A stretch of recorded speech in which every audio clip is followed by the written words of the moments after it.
So in this segment, we're going to be talking about the DWP, the Department of Work and Pensions, to promote Brexit career opportunities in fruit picking to stop food rotting in the fields again. So they're so desperate, they're effectively trying to market fruit picking as a great career opportunity when we know it's not. It's very difficult. There aren't very much promotion opportunities. It is a skilled job. It's very labour intensive and it's seasonal. So you have to go around the country or even around Europe. At least that's how some fruit pickers roll. They go all around Europe during the different harvests and pick fruit or vegetables or whatever they need to do. So the government's pure desperation here. I think farmers are probably banging on about so many things where, the government are like, oh, what we can do is just get a bunch of people who aren't in work to pick fruit. Essentially, this is something Max Robensveer actually predicted, which is crazy, I know. The government is to promote career opportunities in picking fruit and vegetables in an attempt to stop produce going unharvested on British farms, the minister said, especially in the context of the cost of living crisis and the fact that we are struggling to get food imported into the country because of Brexit. You would think that increasing the amount of agricultural goods we can produce and harvest would be a great way to go, but apparently the government didn't realise we actually needed people to come in to do that because British people didn't want to do it. A shortage of seasonal agricultural labour, prompted largely by Brexit, saw crops rotting in the fields last year after EU workers stayed home, with UK farmers losing millions of pounds. Now ministers say the Department for Environment, Food and Rural Affairs will team up with the Department for Work and Pensions to raise awareness of career opportunities. And again, how many people actually live near a farm? Not many, I would imagine, in the sector amongst British workers. Opposition politicians said ministers were responsible for the shortages by making it harder for farmers to recruit from Europe, which is absolutely true. The end of freedom of movement essentially is killing off British farms. Let's not forget they're going to have to deal with Australian beef and other things, and claim there's now no real plan to make up the shortfall. Tories plan never. The only thing they plan is an election campaign.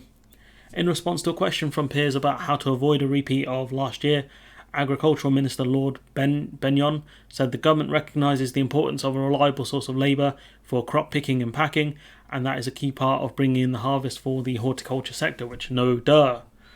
The minister said the government had extended visas for seasonal workers from other countries and acknowledged the sector's reliance on foreign workers with 30,000 available. What are some of the key issues around this is you still have to jump through hoops to get visas, which if you're living within the EU, if you're an EU citizen, you don't have to do that.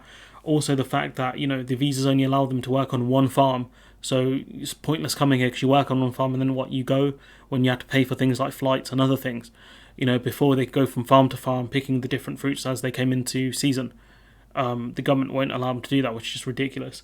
He added DEFRA is also working with the DWP to raise awareness of career opportunities within the food and farming sectors among UK workers, which the UK tried this before it failed.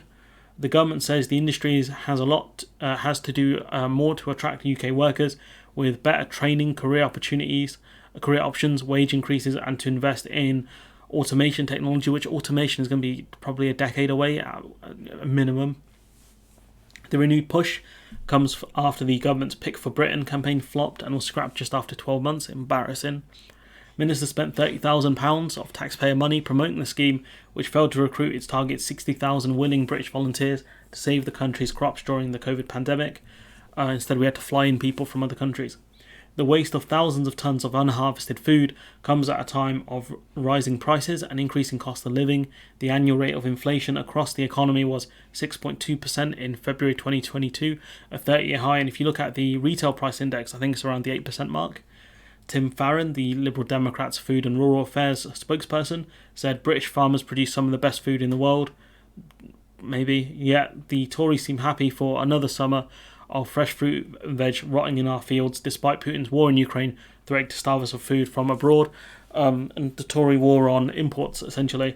What I would say is, if I was Tim Farron, I'd offer solutions, or try to, no doubt the Tories were like, oh, they want to go back to freedom of movement, when that would actually solve our issues. It was always reprehensible for Conservative ministers to cause these shortages by making it harder for British farmers to recruit the workers they need. It's even more unforgivable they don't have anything approaching a plan to solve them.